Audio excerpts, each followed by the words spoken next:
J'étais en terminale quand cette histoire s'est produite. Et la terminalite avait déjà frappé de plein fouet. C'était la saison de football américain, un événement majeur dans notre petite ville ennuyeuse, car notre équipe était étonnamment performante. Un vendredi, en cours d'option, JJ, mon ami et partenaire de bêtises, a eu l'idée d'inviter Kayla et Ashley au match de football du soir. Les connaissant déjà bien, l'invitation n'a surpris personne. Elles ont accepté avec enthousiasme. Après l'école, JJ m'a déposé chez moi et 4 heures plus tard, il est revenu me chercher avant de récupérer Kayla et Ashley. L'excitation montait à mesure que nous nous rapprochions du stade. Nous avons ensuite repris la voiture pour nous garer sur le parking arrière de l'école, près des bois. À l'abri des regards, nous avions 4 canettes dans la voiture. Nous avons transvasé le reste dans des bouteilles d'eau pour les emporter avec nous sur les gradins. Nous nous sommes dépêchés pour avoir de bonnes places tout en haut des gradins. Le match ayant commencé tard, l'obscurité a commencé à tomber pendant le 3e quart-temps.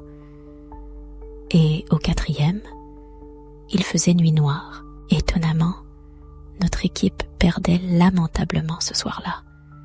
Tellement mal que beaucoup d'élèves dans les gradins sont partis avant la fin.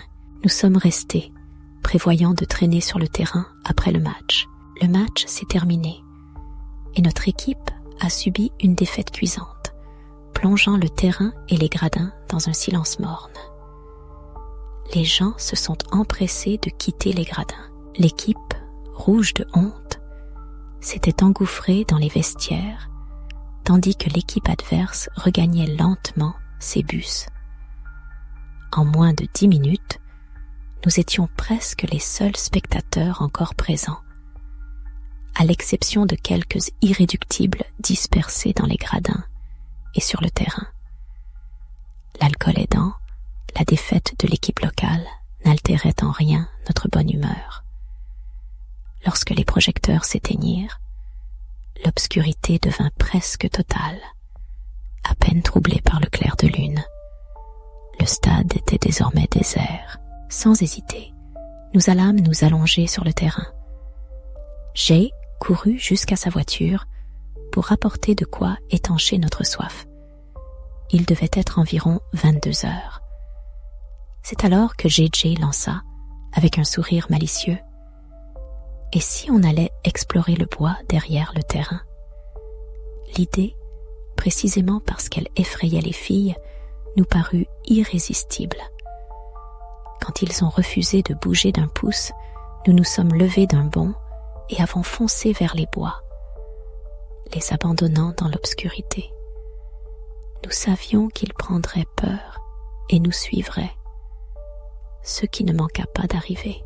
Nous nous sommes faufilés sous un morceau de clôture déchiqueté, un passage secret que les enfants utilisaient pour s'aventurer dans les bois. Puis, nous avons commencé à descendre la petite colline. Les filles étaient hésitantes, mais elles ont fini par nous emboîter le pas. Nous avons accéléré pour les distancer et nous cacher, histoire de les taquiner un peu. Dès qu'elles nous ont entendus courir, elles ont crié à l'unisson pour que nous nous arrêtions. Elles ont tenté de suivre notre rythme, mais nous les avons semées et nous sommes cachés derrière 2 arbres. Quelques secondes de rires étouffés ont suivi. Soudain, JJ m'a tapoté l'épaule et m'a fait signe de regarder dans une direction précise.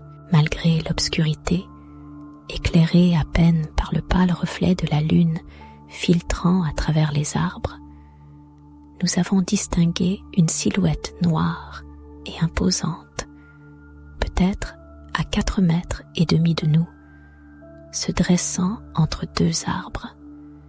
C'était une vision terrifiante. Alors, une voix rompit le silence. C'était une voix de femme qui nous intima de quitter les lieux, nous, les enfants.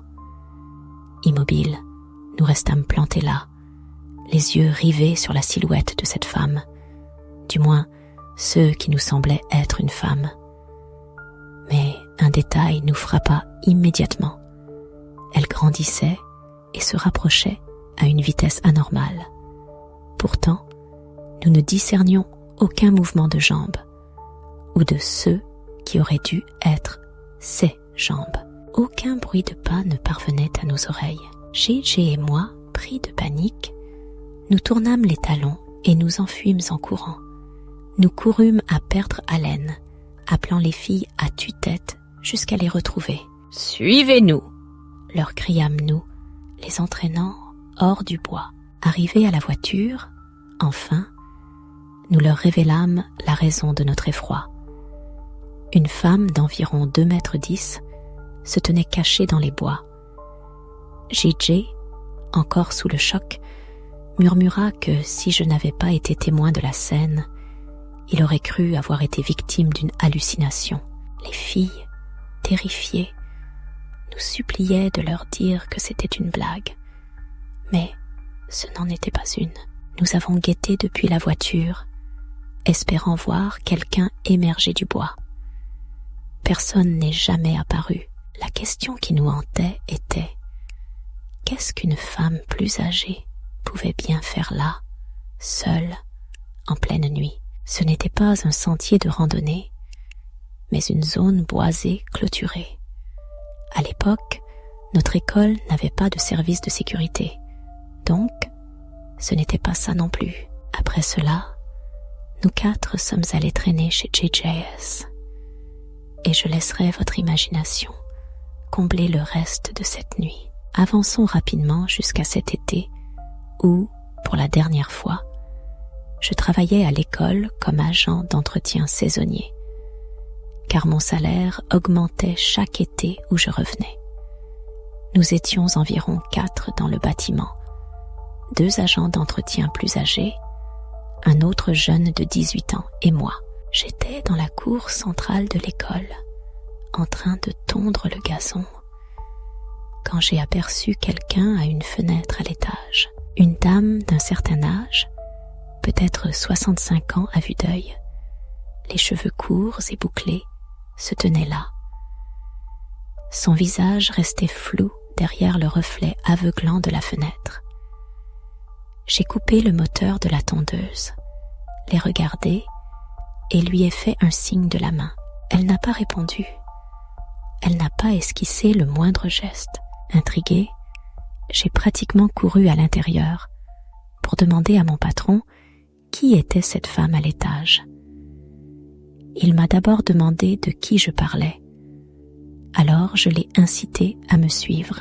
Elle se trouvait dans l'une des salles de classe de mathématiques. Je l'ai guidée dans le couloir du premier étage. Mais à ma grande surprise, toutes les portes étaient closes et les lumières éteintes. La salle où elle semblait se tenir était vide. Mon patron m'a simplement répondu qu'il n'y avait personne d'autre dans le bâtiment et que j'avais besoin d'un café. Il est redescendu et j'ai fait de même. J'étais sincèrement terrifiée. Après avoir terminé de tondre la pelouse, j'ai commencé à laver les couloirs et les salles de classe de l'étage. Finalement, je me suis retrouvée dans le couloir des maths et j'allais nettoyer tous les sols des salles de classe là-haut. J'ai donc ouvert toutes les portes et allumé toutes les lumières. Comme d'habitude, j'avais ma radio par terre qui diffusait de la musique. Par-dessus la musique, j'ai entendu une voix de femme distincte. Elle a dit « jeune homme ». Elle venait d'une des salles de classe. Je ne pouvais pas dire laquelle, mais j'ai éteint la musique et j'ai commencé à vérifier chaque salle de classe à proximité, espérant désespérément trouver quelqu'un. Chaque salle de classe était vide. J'ai même regardé derrière les bureaux. Les poils de mes bras se dressaient, une vague de panique me submergeant. L'instinct de fuite prenait le dessus. Je me suis précipitée en bas pour alerter mon patron, insistant sur la présence d'une personne à l'étage. Cette fois, j'ai même entendu une voix. Il est remonté avec moi et je lui ai expliqué que malgré mes recherches infructueuses, j'avais vu et maintenant entendu une femme là-haut. Déconcerté par nos vaines recherches, il m'a conseillé de rentrer me reposer, me soupçonnant probablement de perdre la tête. C'est alors que les deux incidents se sont liés dans mon esprit. Et si ces événements étaient connectés? Et si ce que JJ et moi avions aperçu dans les bois avait un lien avec cette présence féminine que j'avais ressentie dans la salle de classe? Lorsque je suis retournée travailler le lendemain, j'ai confié à mon patron que je ne souhaitais plus patrouiller dans le couloir des maths, tant j'étais effrayée. Durant le reste de l'été, je n'ai plus jamais remis les pieds dans ce couloir maudit. Depuis cet événement, je suis intimement convaincue que mon ancien lycée est hanté par l'esprit d'une vieille dame. Je n'ai aucune autre explication rationnelle. Cette histoire s'est déroulée lorsque j'avais 15 ans, en seconde. Malheureusement, les classes de déjeuner étaient attribuées aléatoirement. Et cette année-là, seuls Liam et Mike partageaient cette pause avec moi. Quelques mois après le début de l'année scolaire, un nouveau garçon a fait son apparition en cours d'astronomie. En première heure, notre professeur, un farceur invétéré, lui a demandé de se présenter à la classe. Il s'appelait Craig. Après l'avoir taquiné un instant, le professeur l'a invité à s'asseoir. J'étais assis au dernier rang, et la seule place libre se trouvait juste à côté de moi, dans le coin, au fond de la salle. Craig s'approcha et s'installa à mes côtés. Le cours n'avait pas encore réellement commencé, donc les conversations allaient bon train. Alors qu'il s'asseyait, Craig jeta un coup d'œil circulaire, puis je sentis son regard se poser sur moi. Je me tournai, nos yeux se croisèrent, il hocha la tête et me lança un simple « Ça va ?» Je répondis par un « Hey, ça va ?» tout aussi décontracté. Il se présenta et je fis de même. Craig était un jeune homme blanc, affichant une pilosité faciale clairsemée, évoquant un duvet pubère. Il n'était ni particulièrement beau, ni repoussant, juste un type d'apparence assez banale. Il cherchait à engager la conversation, et j'étais courtois, me souvenant combien le premier jour dans un nouveau lycée pouvait être difficile. J'étais probablement la première personne qu'il rencontrait officiellement dans cet établissement. Durant ce cours, nous devions travailler en binôme pour un devoir. Et Craig m'a naturellement proposé de faire équipe avec lui. J'ai accepté, pourquoi pas. Je n'avais pas vraiment d'amis proches dans cette classe de toute façon. Nous avions accès à des ordinateurs portables pour commencer le travail. Assez vite, j'ai réalisé que je n'appréciais pas son humour. Il plaisantait sans arrêt et se comportait comme si nous étions de vieux amis. Mais ses blagues étaient étranges et il avait un rire crispant à chaque fois. Il jurait à tout bout de champ et ne cessait de faire des remarques salaces et vulgaires. Ce n'était pas que je sois prude, mais avec lui, c'était tout simplement excessif. À la fin du cours, nous devions échanger nos numéros pour le projet. Ensuite, direction le cours suivant. Enfin, arriva l'heure du déjeuner. Mike était absent ce jour-là. Liam et moi étions donc seuls à notre petite table ronde habituelle. Soudain, je vois le regard de Liam se lever vers quelqu'un derrière moi. Une chaise se tire à côté de moi et je découvre Craig. Il me tape sur l'épaule et me lance un « Ça va, mon pote ?» Une partie de moi s'est éteinte à cet instant. Cela signifiait qu'il allait s'asseoir ici tous les jours désormais. J'essayais de rester positif et de lui donner une chance. Peut-être qu'il n'était pas si terrible. Liam, dans un premier temps, s'était efforcé d'être aimable. Mais Craig inévitablement, avait recommencé avec ces remarques étranges. Liam avait fini par comprendre que quelque chose clochait et me lançait des regards complices quand Craig ne regardait pas. Ce déjeuner avait confirmé mes soupçons. Craig n'était pas comme les autres. Je ne juge personne pour son manque de sociabilité, mais il émanait de lui quelque chose de sombre, à l'image des horreurs qu'il pouvait proférer. C'était bien plus qu'une simple personnalité asociale. Ce vendredi, après les cours, je rentrais chez moi en envoyant des textos à mes amis pour organiser notre soirée. Soudain, un message d'un numéro inconnu. C'était Craig. « Retourne-toi », disait-il. Je me suis exécutée et j'ai vu Craig débouler sur le trottoir en agitant la main. « Oh non !» ai-je murmuré. Et je l'ai attendu. Il me rattrapa et me demanda à quelle distance de l'école j'habitais. Je répondis environ 10 minutes à pied.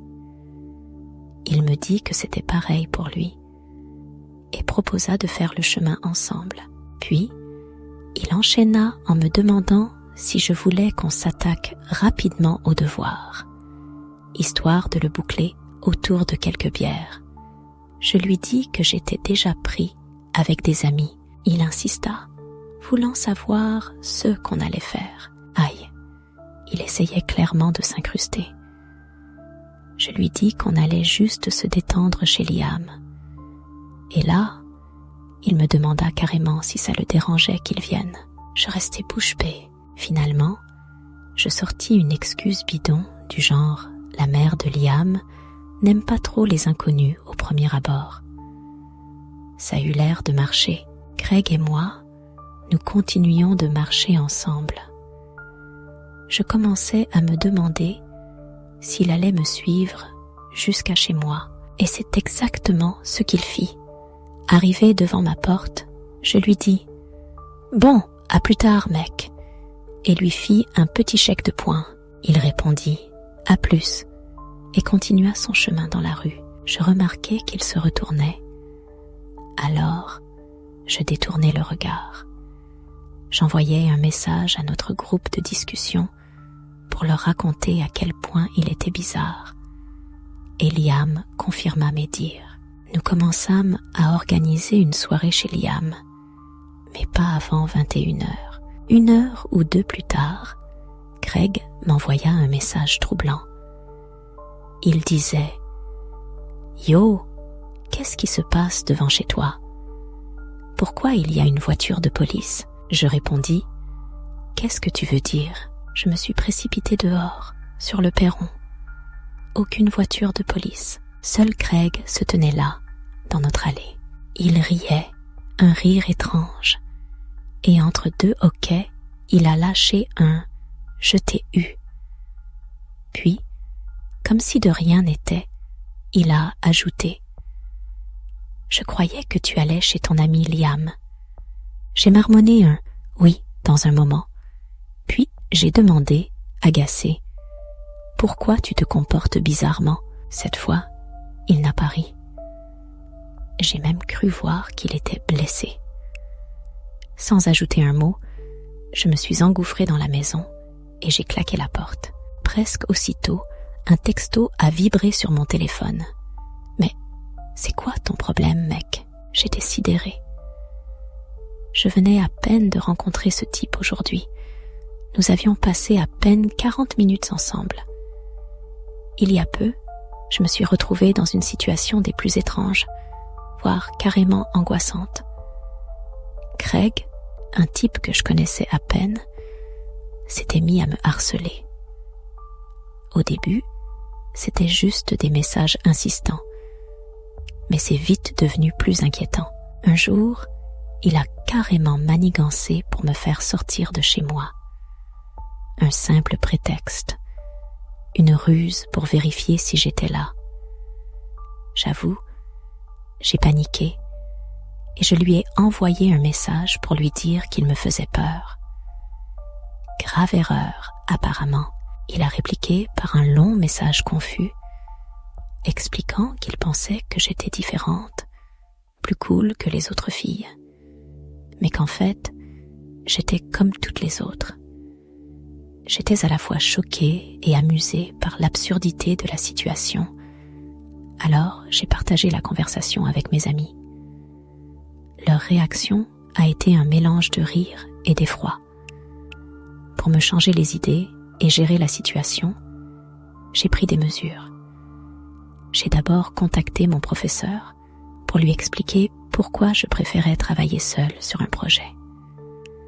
Ensuite, j'ai quitté la maison pour aller chez Liam, juste pour prendre l'air. Pendant que j'étais là-bas, Craig a essayé de m'appeler. J'ai laissé sonner, sans répondre. Je ne voulais surtout pas lui donner l'impression qu'il avait une quelconque emprise sur moi. Le lundi matin s'annonçait difficile. En rentrant chez moi, vers 11h du soir, mes parents et ma sœur étaient absents. Une habitude. Mes parents sortant avec des amis et ma sœur avec son petit ami.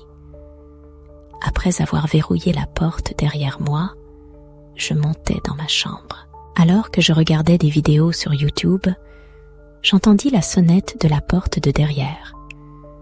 Oui, notre maison avait une sonnette arrière, différente de celle de devant. Je me levai d'un bond et descendis les escaliers, m'attendant à voir ma sœur à la porte de derrière. Mais les lumières du jardin étaient éteintes et personne ne se trouvait de l'autre côté de la porte. Je voyais clairement à travers la vitre. J'ouvris la porte principale, laissant la moustiquaire verrouillée. Un simple « bonjour » s'échappa de mes lèvres, mais fut accueilli par un son distinct. Le grattement d'une chaussure sur le béton du patio, juste hors de ma vue, sur la gauche. Un frisson me parcourut. Instinctivement, je refermai la porte, la verrouillant à nouveau. Je remontai les escaliers, le cœur battant, pour appeler mon père. Mais il ne répondit pas. L'angoisse me tenaillait. Soudain, mon téléphone sonna. C'était Craig. La peur me paralysa, incapable de répondre. Presque aussitôt, un message apparut. « Sors, espèce de lâche !» La colère remplaça la peur. « J'appelle la police », répondis-je, les doigts tremblants. À ma grande surprise, il répliqua. « Ok, je m'en vais. » C'était bien lui. Il se cachait dans le jardin, attendant que je sorte. Un sentiment de malaise profond m'envahit. C'était le début de septembre. Un retour à l'école un peu particulier pour moi. Imaginez-vous, 19 ans et de retour en terminale, une situation peu commune. J'habite dans le Nouveau-Brunswick rural, où le collège et le lycée partagent le même bâtiment. Une petite communauté où tout le monde se connaît. Ce jour-là, j'avais études en première heure. À peine arrivé, un élève attire mon attention. Son comportement, son regard, tout en lui dégageait une aura étrange. J'ai pris une capture d'écran que j'ai aussitôt envoyée à mes proches et à l'administration de l'école, espérant qu'ils contacteraient ses parents. Apparemment, ce n'était pas la première fois. Ce jeune homme avait la réputation de semer le trouble partout où il allait, forçant sa famille à déménager sans cesse. Je ne pouvais qu'imaginer les choses terribles qu'il avait pu faire à ceux qui refusaient son amitié. Le lundi suivant, il était absent. Et il ne remit plus jamais les pieds en classe. Je suppose qu'il avait encore une fois changé d'école, laissant derrière lui un sillage de mystère et d'inquiétude. Un jour, j'ai remarqué un nouveau venu, un visage inconnu de l'autre côté de la pièce. Curieux, je me suis approchée et me suis présentée. Il s'est nommé Chester, expliquant qu'il venait tout juste d'emménager dans le quartier. Je me suis fait un plaisir de lui faire visiter l'école, lui indiquant où se trouvait sa prochaine classe. Au fil de la visite, j'ai senti qu'il y avait quelque chose d'étrange chez lui. Au début, ses questions étaient banales. Comme depuis combien de temps j'étais dans cette école, ou où se trouvait telle salle de classe. Mais ensuite, ces interrogations ont pris une tournure plus singulière. Une question en particulier m'a interpellée. Il m'a demandé mon adresse et mon identifiant Snapchat. J'étais complètement déconcertée par cette requête, la trouvant excessivement déplacée venant d'un inconnu. Finalement, je n'ai pas partagé mon adresse, mais l'idée de lui donner mon Snap m'a traversé l'esprit. Chose faite, j'ai continué ma journée. Quand la dernière heure de cours arriva, c'était l'anglais. En entrant, je remarquai qu'il n'y avait qu'une dizaine d'élèves. Étant dans le cours d'anglais le plus bas, je ne m'attendais pas à une foule. Je pris place et, en regardant à environ 120 degrés derrière moi, je vis ce garçon, Chester, en train de dévorer un sandwich absolument répugnant. Il me fixa depuis l'autre bout de la salle et me fit signe de le rejoindre. Monsieur Bass, notre professeur d'anglais, était sur le point de commencer le cours, alors j'ignorais ses idioties et me concentrais sur la leçon. 5 minutes plus tard, levant les yeux de mon livre, je remarquai de nouveau Chester qui me fixait. Cette fois, son regard était beaucoup plus furieux. Il me fit signe une fois de plus de le rejoindre, mais je restais plongée dans ma lecture, obstinément. Soudain, mon téléphone vibra, signalant un message Snapchat de Chester. « Suis-moi », disait-il. Je lui répondis que c'était impossible, en plein cours. Je le vis alors se lever de sa table et demander à Monsieur Bass la permission d'aller aux toilettes. Il sortit ensuite dans le couloir, piqué par la curiosité. Je voulais comprendre la raison de cette invitation. 5 minutes plus tard, à mon tour, je sollicitais la même faveur auprès de Monsieur Bass et m'éclipsais dans le couloir. Ignorant où il avait pu aller, j'explorais chaque direction du regard, jusqu'à finalement l'apercevoir au loin. Il avançait à pas lents, distant d'une quinzaine de mètres environ. Je gardais mes distances, soucieux de ne pas éveiller ses soupçons. Il bifurqua ensuite dans un couloir de l'école, peu fréquenté, davantage dédié au stockage, aux sanitaires et aux bureaux. Je le vis alors pousser une porte. Il pénétra à l'intérieur et referma derrière lui. M'approchant à mon tour, je reconnus l'entrée du sous-sol de l'établissement. Hors de question que je m'aventure là-dessous. Feignant l'indifférence, je regagnai tranquillement ma salle de classe. À peine assis, mon téléphone vibra. Encore lui. Il commença par m'envoyer un message. « Pourquoi n'es-tu pas descendu, au sous-sol ?» Puis, il me fit parvenir une photo de lui, dégustant un sandwich à l'aspect plus que douteux dans le dit sous-sol. Un dernier message suivit, m'implorant de le rejoindre en bas. À ce moment-là, l'attitude de ce gamin commençait sérieusement à m'effrayer. Je lui répondis sèchement de me laisser tranquille. Dans la foulée, je le supprimais et le bloquais. Une fois rentré, chez moi, je me plongeais immédiatement dans mes devoirs. Il était environ 23 heures lorsque je finis, seule, à la maison. Alors que je rangeais mes affaires, une notification Snapchat apparut sur mon téléphone. Quelqu'un venait de m'ajouter en ami. Le nom du compte? Pourquoi ne pas être descendu au sous-sol? Il était évident que c'était lui. Alors, je l'ai bloqué sans hésiter. Quelques minutes à peine après, une nouvelle requête est apparue sur mon écran. Cette fois, le compte s'intitulait « Pourquoi m'as-tu bloqué ?» . Exaspéré, j'ai bloqué ce compte également mais un autre a surgi immédiatement. Celui-ci était encore plus sinistre. Il s'appelait « Je sais où tu habites », suivi de l'effrayant « Je suis juste devant ta porte ». À peine avais-je fini de lire ces mots glaçants qu'un bruit de verre brisé provenant du rez-de-chaussée m'a fait sursauter. Pris de panique, j'ai immédiatement composé le numéro de la police et leur ai expliqué la situation.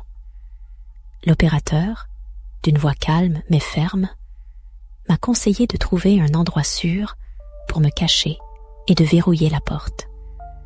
Sans perdre une seconde, j'ai raccroché et me suis précipité vers le placard du couloir, espérant y trouver un refuge. Des pas. Un bruissement qui montait de l'étage inférieur. Prudemment, j'entrebâillai la porte du placard. Au fond du couloir, plongé dans l'obscurité, je l'aperçus. Chester. Il ne semblait pas conscient que je l'avais vu, jusqu'à ce qu'il tourne la tête en direction du placard. Mais, même alors, il ne paraissait pas deviner ma présence. Sans refermer la porte, je me tapis plus profondément dans l'ombre. Chester s'approcha et ouvrit brusquement le placard. Dissimulé derrière un grand carton, je l'observais chercher désespérément la lumière. Finalement, il abandonna et je perçus ses pas s'éloigner vers le bas. Quelques instants plus tard, on frappa à la porte. Je l'ouvris aussitôt et racontai tout aux policiers. Mais quand ils arrivèrent, Chester s'était volatilisé. Il n'y avait plus personne sur ma propriété. Il découvrit qu'il s'était échappé par une fenêtre de mon sous-sol. J'ai remis les relevés de compte à la police, qui promit de faire de son mieux pour remonter sa piste. Le lendemain, je me suis rendu au bureau du directeur pour dénoncer Chester. Mais ce qu'il m'a dit était plus étrange encore. Mon directeur m'assura qu'il n'y avait aucun élève du nom de Chester dans tout l'établissement. Aucun registre ne témoignait de sa présence passée. Un frisson me parcourut l'échine. Les images de surveillance furent consultées et révélèrent qu'il s'était introduit par une entrée arrière et s'était fondu dans la masse des élèves. Je ne l'ai plus jamais revu à l'école et je n'ai jamais eu de nouvelles de la police. Mais, à ce jour, je me demande encore pourquoi il voulait absolument que je descende dans ce sous-sol. Tout ce que je peux dire, c'est qu'il était probablement la personne la plus dangereuse que j'ai jamais rencontrée. Et j'ignore quelles étaient ses intentions.